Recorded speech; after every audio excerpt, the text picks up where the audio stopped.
It's Viewpoints on the Talk Station FM 107.1. Well, you may have forgotten the event for Valentine, but I have a way if you are thinking about doing something for your significant other and you would like to engage her, and give her something to enjoy. I have a solution. And the solution is Friday, February 24th at the Havelock Tourist and Events Center. And that is the 2023 Gala affair that's put on by the Eastern Carolina Aviation Heritage Foundation as an opportunity to sort of explain to you what's going to be taking place. We have the guest speaker with us this afternoon to sort of whet your appetite. And appetite is for real because it is a plated meal. And I just want to commend to the organization, the Eastern Carolina Aviation Heritage Foundation, applause on this. They do this every year. They had to take a short hiatus because of the Wuhan flu, as we like to call it here at the Talk Station.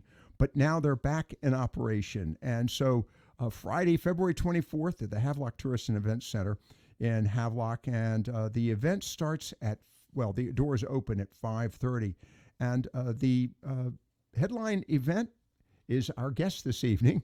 We thank him for taking the time to be with us. And with that, I just want to make comment that having our guest here in the studio is particularly important. He is the executive director of the Eastern Carolina, of FRC East. And with that, good evening to you. Thanks for joining us. Absolutely. Good evening. Let me get that volume up there. Okay. How about now? Got Good. it. Thank you very Excellent. much. The fact that we're talking about Eastern Carolina, Eastern Carolina Aviation Heritage Foundation, an organization dedicated to promoting aviation. And by the way, I failed to mention Mark Meno is our guest. I said the guest speaker, didn't even give his name. The whole aspect of aviation, of course, is a big issue here in Eastern North Carolina. Well, for example, Cherry Point and Marine Corps Naval Air Station Cherry Point, but also the number of facilities in our region, including Beaufort, the Michael J. Smith Airfield, formerly known as the Beaufort Airfield. Of course, Michael Smith, the captain of the Challenger, and recognized for his contributions to aerospace in that capacity. Let's talk here for a moment about first FRC East. That will be the topic of the program taking place next Friday, a week Friday, at the Tech, as they call it, Tourist and Event Center in Havelock. Let's talk about FRC East. What is that? And you are the executive director. How large and what is the concept of FRC East? Yeah, so FRC East is one of 3 Navy Marine Corps aviation facilities that basically care and feed for the aircraft in the inventory. There's one here, one in Florida, and one in San Diego, California. We have approximately 4,000 employees involved in that process. And the goal at the gala is really to kind of open up the curtain a little bit, right? I think a lot of what we do at FRC East is a little bit of a secret, hence the Eastern North Carolina's Best Kept Secret moniker that's been attached to the event. And we're going to spend a little time. I'm just going to kind of try to go through the history, and then we'll talk present, and we'll also talk about some really exciting future associated with that workload as it relates to workforce, as it relates to 5th-generation aircraft, and a lot of great aviation technology. It's a really great time in the FRC East world as we kind of transition into the next fleet of aircraft in the Navy Marine Corps. One more time, you said there are 3 facilities of this nature Correct. in the country. Is that Yes, right? that is correct. All right, they are again. There's the one here, and then there's one in Jacksonville, Florida, and one in San Diego, California. Okay. That takes care of Navy Marine Corps. The Air Force has 3 as well, and the Army has 1. So there's 7 to take care of everything that flies within the Department of Defense, and we're one of those 7 here. Okay. You mentioned 4,000 personnel. Mm-hmm. I tell the story often about the fact that I got a phone call from your predecessor, actually several predecessors previous, and they were trying to get into the school system. They wanted to talk to local students about the job opportunities, particularly the professional jobs. And I say professional, I mean higher education, engineering. Mm-hmm. And I was stunned. I said, well, why? And he, at that moment, this is now going on almost 12 years ago, more than, I'm sorry, 15 years ago. He said there were 400 engineers currently stationed at FRC East. How many engineers are there now? I think we're a little over 1,000 now. 1,000 engineers. Yep. In that 4,000 is about 1,000 engineers of almost every engineering type, right? Outside of maybe we've got a few civils but almost everything else you'd imagine if you just kind of put the recipe or the menu of engineering degrees out. We've got them all because of the nature of the work. Let's talk about this. The comment was made, and I asked why, and he said that it's difficult to maintain a stable workforce, that he was at that time having a high turnover. And he said predominantly because of the social and cultural nature of our area. Is that still the case? Since then, East Carolina stood up their program. Mm-hmm. NC State has stood up a full 4-year degree program in partnership with Craven and the Havelock campus. Right. So those two programs alone feed us greatly. NC State's still our biggest feeder for engineers. Charlotte's program has grown a lot over the last couple of decades as well. So we've got...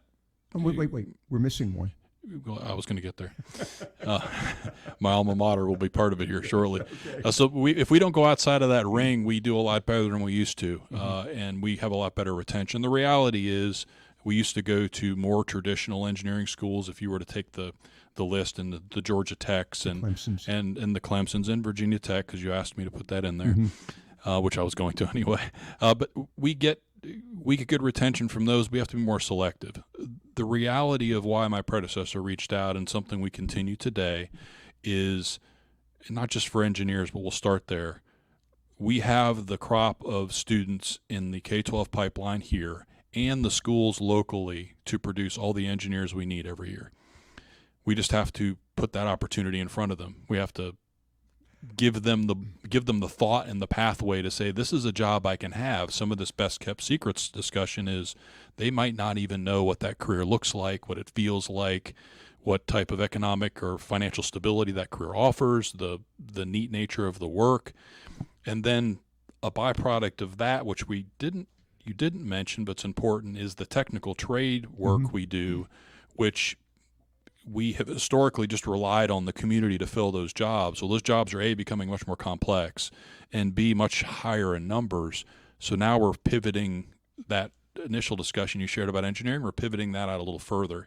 Let's take a look at the students that want to go get a certificate, or want to go to a 2-year program, or want to go into an apprenticeship field or some other pathway, and also starting to grab a hold of them as we look into the future. We're going to likely be growing. We're going to need more of those folks as well. Again, we're not going to give the full rendition of the presentation. I promise I won't. This afternoon. But I think what's important for the audience to hear is there are great opportunities right here in the region, right here in Havelock, to be exact. And there are more facilities. We'll get into that in a moment. But our guest, Mark Meno, who's the executive director of the FRC East at Cherry Point. Mark, it's more than just Cherry Point, though, because if I'm not mistaken, you also have personnel and activities at New River and Onslow County. Am I correct on that? Yes, we have a pretty large footprint there now. We have a footprint in Beaufort, South Carolina. Okay. We have a footprint at Hurlburt Field, which is in the Panhandle of Florida. And we have a footprint that's fairly new in Kinston at the Global Trans Park, in one of those hangars as well, and a potential for some growth there. So if you kind of think aviation corridor, between what we have in Onslow, what we have on base, what we potentially have in Kinston, and other opportunities within the community as well, it's really expanding our presence from a workforce perspective as to where they leave home every day to drive to work is involving more counties in the state, which is good, and additional work and opportunities. So we're talking about the single largest economic driver east of I-95, and that's FRC East. And this will be the topic of discussion Friday, February 24th at the Havelock, at the Tourist and Events Center in Havelock. And if you would like to attend, I can give you some information very quickly. We'll take a break. We're going to come back, talk some more here with our guest, Mark Meno, with FRC East. But if you'd like some information, let me just very quickly tell you the phone number to call. That's the easiest thing, 252 area code 444-4348. That's 444-4348. And you can sign up to enjoy a great meal and some very informative programming, as well as a great group of people to get to know here in Eastern North Carolina. Eastern North Carolina's best kept secret. That's the headline for next week's issue of the Eastern Carolina Aviation Heritage Foundation's Gala in Havelock. You're listening to Viewpoints. Mark Meno is with us this afternoon, the Executive Director of the Eastern Carolina Aviation. I'm sorry, I say Eastern Carolina. That's the organization that's will be headlining him, of FRC East, Fleet Readiness Center, East Coast. And Mark will be the headline guest and speaker at the Eastern Carolina Aviation Heritage Foundation's Gala event, taking place Friday, February 24, starting at 5:30 at the location at the Tourist Center, at the Havelock Event and Tourist Center, the TEC as it's called. And you can attend. Tickets are available. The number to find out more, 252 area code 444-4348. That's 444-4348. Or you can go, check their website at ECAHFheritage.com.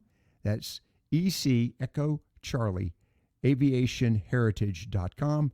Or you can also go online at events@havelockevents.com. That's events@havelockevents.com. Mark, I mentioned a moment ago, $2 billion. That's the approximate income or financial benefit to the region. Is that about right? Has it, what are some of those numbers? It depends on how you measure it. We do about $1 billion in revenue each year. Salaries are somewhere between 350 and 400 million a year. So I'm sure the economists have measurements on how those dollars transmit into into the tax base and into mortgages and paying salaries and service fields, et cetera. But it is a significant driver, not just the county in which it sits, which we'll talk a little bit about at the gala. But when you take a look at where our workforce hails from every morning as they come to work, we are widespread in Eastern North Carolina. So the goal is, among other things, to share that story and let folks know if you don't come from Craven County, you may still be experiencing the impact of FRC East in your community. And as you just shared with us a few moments ago, you even have operations at Kinston. Absolutely. Yep. And of course down in Beaufort, South Carolina. And back in the day when, and I don't know the structure now within the Marine Corps, but it was ComCab East. That was Marine Corps Air Bases East Coast, which included Beaufort, New River, Cherry Point, Quantico, Atlantic Field, and Bogue Field. So, and I'm probably missing one in the process. So you've got a lot of airfields. We've got a lot of aviation, military aviation in our region. Let's talk here for a moment about the impact of the F-35. How much of an impact is that going to have on our on FRC East and on our region? Yeah, so if you haven't been on the air station lately, so the air station writ large, which a lot of folks probably haven't, if you've been to it, the last air show you were at, you probably were over on the flight line. If that's probably the most likely time people have been on base. All of those hangars are gone and being replaced one at a time with fifth-generation fighter hangars to accommodate the squadrons that are incoming for F-35s on the air station side. From a larger perspective, if you look at the entire inventory from the Navy, the Marine Corps, and the Air Force, and partner nations, a significant number of F-35s will be in the inventory. You said something. Okay. The Air Force Air Force, Navy, Marine Corps, and partners. All of them will be. They'll be flying F-35s. So here will just be Marine Corps squadrons, obviously. I apologize. All right. So, but when you roll that into the depot or into the FRC discussion, our capability can translate across those much easier. So you can have a Navy or a British or a Marine Corps, obviously, or an Air Force F-35 in a stall getting reworked at our facility. Because of the number that are going to be in play, that's a significant footprint of opportunity. We'll talk about maybe the potential size of that at the gala, but it's going to be significant. We're talking with Mark Meno, again, the Executive Director of FRC East, Fleet Readiness Center, East Coast. Mark, there's obviously a lot of concern, has been for years, about the future of that facility. We've got about a little less than 2 minutes here. What is that future? Of course, we've dealt with things such as the possibility of downsizing by the military. In light of the fact that this investment's being made, and also the platform that is made, that the military has made a major commitment for, and that, of course, is the F-35, what does that say for the future of both FRC East but also our region? Yeah, so from an FRC East perspective, we have a pretty diverse workload, and in many ways we're one of one with some of our capabilities. So we like to think, folks in the region typically would think of FRC East or the depot as a location, but it's probably more of a capability if you think about it that way. And there's a lot of one-off skills, test equipment, capabilities that reside in Eastern North Carolina and work at FRC East. Okay, and I know this to be the case in previous years. You actually have personnel who travel. Absolutely. I'll tell a story at the gala about, to kind of wrap up the story, I think, with your engineering question, with the programming, and with our ability to take those services around the world. I'll weave that story in and out of the talk at the gala as well. So absolutely, we have folks on rapid response teams that at a drop of a hat will go where the problem is and provide the maintenance we need. So they are a resource. It's not just a matter of they're physically here. They are a resource for situations around the world. Absolutely. Absolutely. All right. We're talking with, again, Mark Meno, and I want to thank him for being with us this afternoon, the Executive Director of FRC East, Fleet Readiness Center, East Coast. You will be able to hear and meet Mark a week from Friday at the Eastern Carolina Aviation Heritage Foundation Gala, starting at 5:30. That's when the doors open. And I would strongly recommend, if you have any interest in, by the way, if you are a fan of flying, the Eastern Carolina Aviation Heritage Foundation is a great resource, a great opportunity.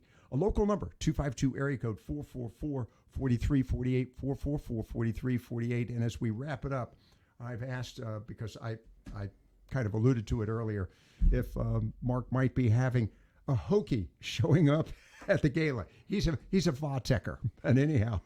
I am. Mark, very pleasure. Thank you for being with us.